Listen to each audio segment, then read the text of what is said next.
युद्ध विरोधी मुहिम से ज़्यादा युद्ध उत्पन्न हो सकते हैं। नशा विरोधी मुहिम से ज़्यादा नशीले पदार्थ उत्पन्न हुए हैं। कारण यह रहा है कि हम उन चीज़ों पर ध्यान केंद्रित करते रहे जिन्हें हम नहीं चाहते हैं। लोग जिन चीज़ों को चाहते हैं उनकी तरफ देखकर हमेशा कहते हैं, हाँ मैं इसे पसंद करता हूँ। की तरफ देखकर वे अक्सर सोचते हैं कि वे उन्हें हटा सकते हैं, दूर कर सकते हैं या मिटा सकते हैं। इस तरह वे अनचाही चीज़ों की ऊर्जा बढ़ाते हैं।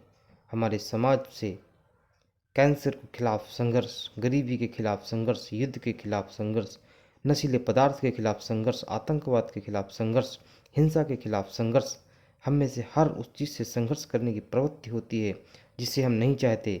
दिलचस्प बात यह है कि ऐसा करने पर दरअसल हमारे जीवन में संघर्ष बढ़ जाता है। सच तो यह है कि आपके मन में एक बहुत प्रबल भाव होता है, मैं यह भावना नहीं चाहता।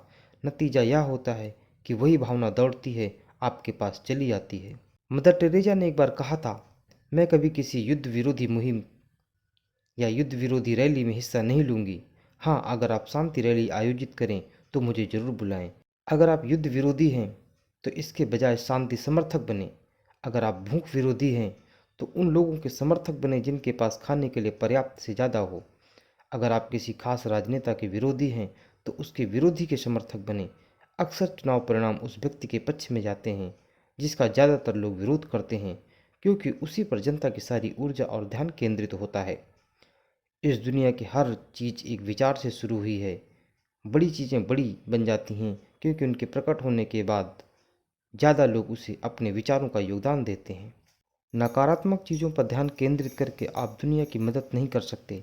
जब आप दुनिया की नकारात्मक की घटनाओं पर ध्यान केंद्रित करते हैं तो आप न सिर्फ उन्हें बढ़ाते हैं बल्कि अपनी ज़िंदगी में नकारात्मक चीज़ें भी ले आते हैं। बहुत बार लोग मुझसे कहते हैं, देखो जानकारी तो रखनी पड़ती है।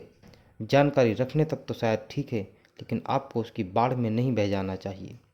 मैंने फैसला किया कि टीवी न्यूज़ नहीं देखूंगा और अखबार नहीं पढ़ूंगा, क्योंकि इससे मुझे अच्छा महसूस नहीं होता। बुरी खबरें प्रसारित करने के लिए न्यूज़ सर्विसेज और अखबारों को किसी तरह दोष नहीं दिया जाना चाहिए। हम सभी इसके लिए जिम्मेदार हैं। जब कोई सनसनीखेज खबर सुर्खियों में छपती है तो हम ज़्यादा अखबार खरीदते हैं। जब कोई राष्ट्रीय अंतर्राष्ट्रीय विभीषिका होती है तो न्यूज़ चैनल की रेटिंग आसमान छूने लगती है। अखबार और न्यूज़ सर्विस से ज़्यादा बुरी खबर इसीलिए देते हैं क्योंकि समाज के रूप में हम यही चाहते हैं। हम कारण हैं, मीडिया तो सिर्फ परिणाम है। न्यूज़ सर्विसेज और अखबार हमें जो दे रहे हैं वह तभी बदलेगा जब हम एक नया संकेत भेजेंगे और उन चीज़ों पर ध्यान केंद्रित करेंगे जिन्हें हम चाहते हैं। हमेशा कहता हूँ, जब अंदर की आवाज़ और दृष्टि बाहर की आम राय से ज़्यादा गहन, स्पष्ट और तेज हो जाती है तो इसका मतलब यह है कि आपने अपने जीवन को नियंत्रित कर लिया है। दुनिया या अपने आसपास के लोगों को बदलना आपका काम नहीं है। आपका काम तो ब्रह्मांड के प्रवाह के साथ चलना है और दुनिया में रहते हुए इसका जश्न मनाना है। जब हम सोचते हैं कि संसाधन कम हो रहे हैं तो हमें नए संसाधन मिल जाते हैं जिनसे वही काम अच्छी तरह से होता है। आज देश और दुनिया में बढ़ रहे स्टार्टअप्स, जोमेटो, रैपिडो, ओला, ये सब आज आपके सामने एक आदर्श उदाहरण प्रस्तुत कर रहे हैं। हालांकि हम कहते हैं हमारे पास कमी है, लेकिन ऐसा इसलिए क्योंकि हम अपनी भविष्य दृष्टि के द्वार खोलकर अपने आसपास की चीज़ों को नहीं देख रहे हैं। अगर आपके पास कमी है, अगर आप गरीबी या रोग के शिकार हैं, तो ऐसा इसलिए क्योंकि आप अपनी शक्ति पर यकीन नहीं करते या उसे समझते नहीं हैं। या ब्रह्मांड के देने का सवाल नहीं है। ब्रह्मांड तो हर व्यक्ति को हर चीज़ देने के लिए तैयार है। वहाँ कोई भेदभाव नहीं है। जिंदा रहने के लिए यह इतिहास का सबसे अच्छा समय है।